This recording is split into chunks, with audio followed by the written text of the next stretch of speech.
Two new heroes means I have to pick one of them for KDA. Earth Spirit scares me, so I'll go to Ember Spirit. It seems rather straightforward, and oh, crap.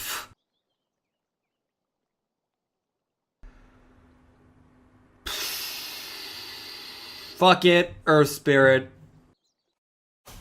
It means kills, deaths, and assists, man! Just so we're perfectly clear, I have not played Dota 1 when this guy was introduced, so he's pretty much completely new to me as to anyone else. This is my second time playing him, and my first was in a private lobby just to test out his skills, so it doesn't really count. What I'm trying to say is this, don't expect much.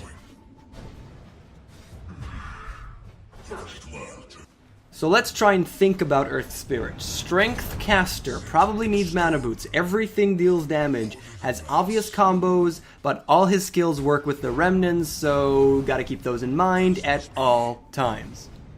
With all the possible interactions, you got a stun, a slow, a silence, and everything deals damage. The ultimate has refreshable damage instances, and to top it off, you can push enemies and pull allies. Does that sound OP to you? Because it sounds a little bit to me. After playing him, I have to say this guy's really fearsome. His full combo at level 3 when you have 1-1-1 is already terrifying and can set up easy kills very early on. He really wants levels, as all his skills improve vastly once you level them. Boulder Smash, the push ability, costs the most mana and should be used with care and precision. It does the most damage as it levels up, and the cooldown reduction is also great, making it a prime candidate to level first. Then we got Rolling Boulder, which if messed up can land you in a terrible position, and Geomagnetic Grip, the pull ability that stuns. When you level the pull, the only difference is the stun duration. It goes from 1 all the way to 2.5, which is substantial, but you can get off the combo comfortably with this skill at level 1, maybe 2 to be safe. Boulder, on the other hand, gets an insane cooldown reduction, landing at 4 seconds at level 4. This skill can be a lifesaver or a deal closer. Bottom line, there's a lot of wiggle room here, and you really need to get comfortable with these spells before you pick up your favorite build.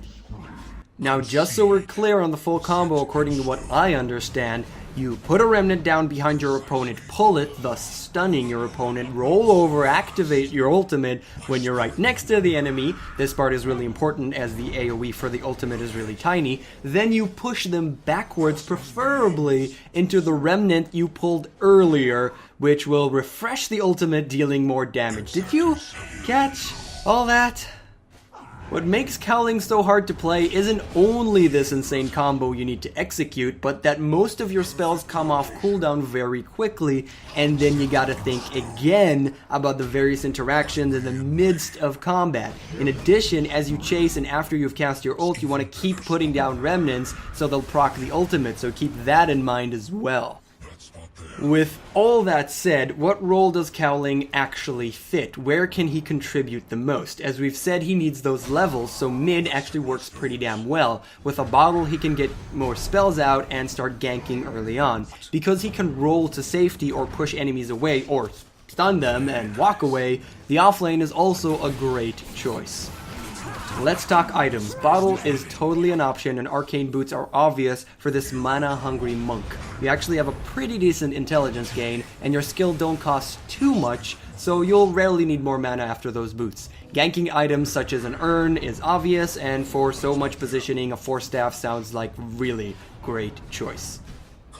Later in the game, you want to become as tanky as possible to allow you to roll right into the action. Heaven's Halberd when the game asks for it, or a Heart if you're ramping up the kills, are pretty standard choices. A BKB when needed is also a really good pick. There's a ton more to say about Earth Spirit. Veil of Discord could be really cool. Boulder Roll at 4 seconds gives you insane mobility later in the game, especially if you put a remnant in your path, doubling the speed. Smashing, then using Force Staff on, say, a Tide, so he ults in the middle of all your enemies. And probably more stuff I'm not thinking about right now. Experiment, that's part of the fun.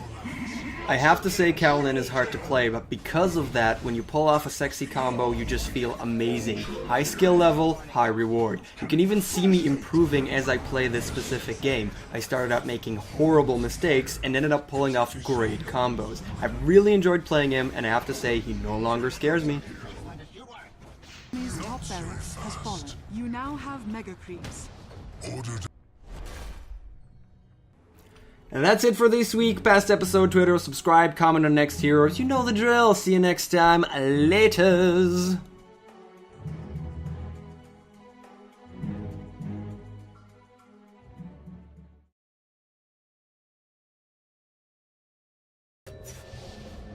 All paths are once set in stone. The enemy's bottom tower has fallen. Your top tower is under attack. My stones alight. Here we go. I'm going.